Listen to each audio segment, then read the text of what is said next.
po sa inyong lahat.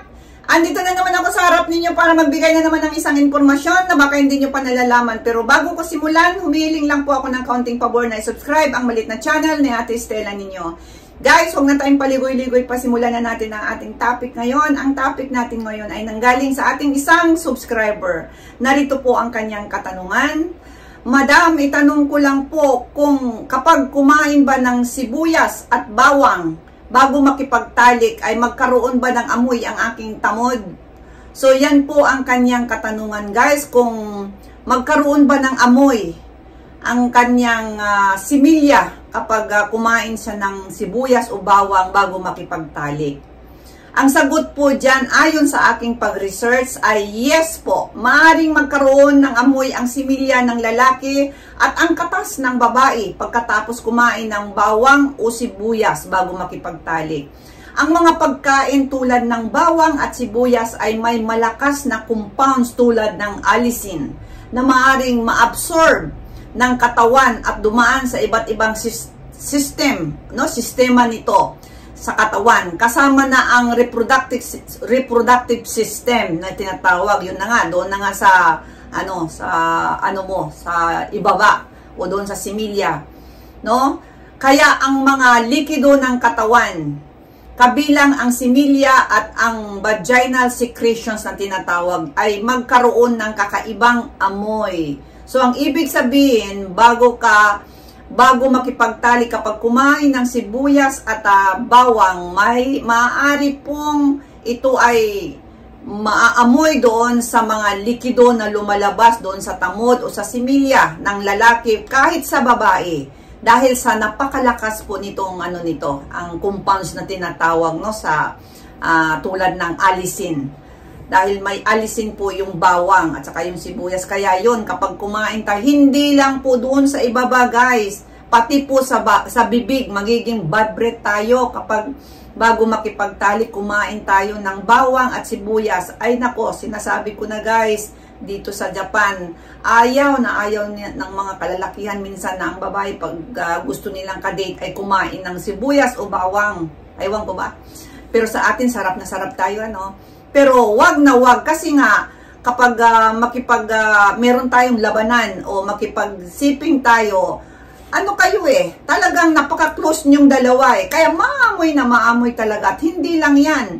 Dahil kapag kumain tayo ng sibuyas o bawang, tatakbo yan agad doon sa dugo. At saan ba manggaling yung mga likido? So yun na, anuhin na yun ng katawan. Kaya kapag lumabas doon, kahit hindi pa lumabas ang likido, maaamoy na yan doon sa dulo, doon sa bulaklak ng babae. Maaamoy na talaga siya, pati yung sa lalaki, kasi ang lalaki habang yan sila, yung nagiging mataas ng pagnanasa. May lumalabas po yung kaunti sa ulo ng lalaki. Siguro naman yan, alam naman nila yan.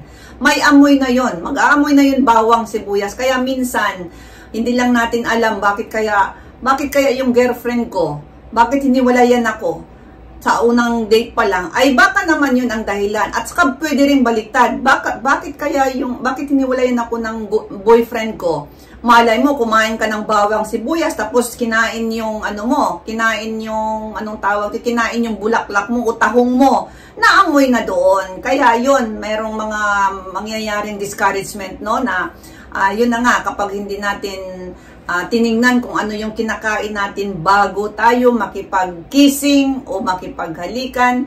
Kaya makipaghalikan o kissing o makipagtalik ang ibig kong sabihin.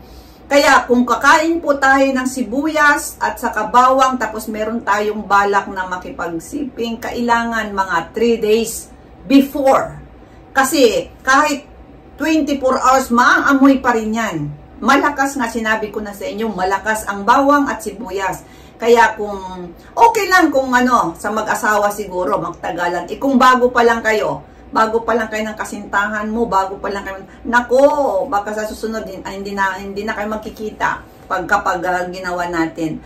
Ang pinaka-the best na gawin kapag meron tayong date, yun na lang, pag may date tayo, ang maipapayo ko lang po, hindi po bawang at sibuyas ang kainin, kundi uminom po tayo at kumain ng pineapple juice.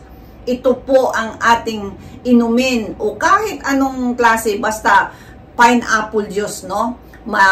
Nasa lata man yan o fresh man yan, pag yan ang kinain natin, tsak, ang amoy din ng mga likido o mga katas o similya na lumalabas sa atin, amoy pinya. Ito po ay talagang nangyayari kahit po subukan po natin.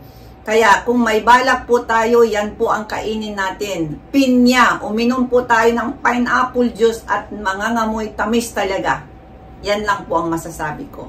So, kaya kung may balak tayong makipagkissing o makipagtalik sa ating mga mahal sa buhay, mas mainam na iwasan ang mga pagkain na ito. Yan lang po ang advice ko. Maraming salamat sa nagtanong at ginawan ko lang din ng vlog para naman malaman din ng mga iba na talagang totoo po na maapektuhan po ang ating mga lumalabas na mga likido sa katawan, masimilya man yan o ano man yan. Meron po, kahit po subukan ninyo, magkakaroon talaga pag kumain kayo ng sibuyas. 1 oras bago kayo makipagtalik. Pag kumain kayo ng wala na. Baka pareho kayong maghiwalay yung panahon na yan. Yun na nga, sinabi ko na, labas na lang kung pareho kayong mag-asawa, pareho kayong kumain ng bawang at sibuyas, ay hindi kayo magkakaamuyan. Yun lang yun. O, bye-bye! Sana hanggang sa susunod.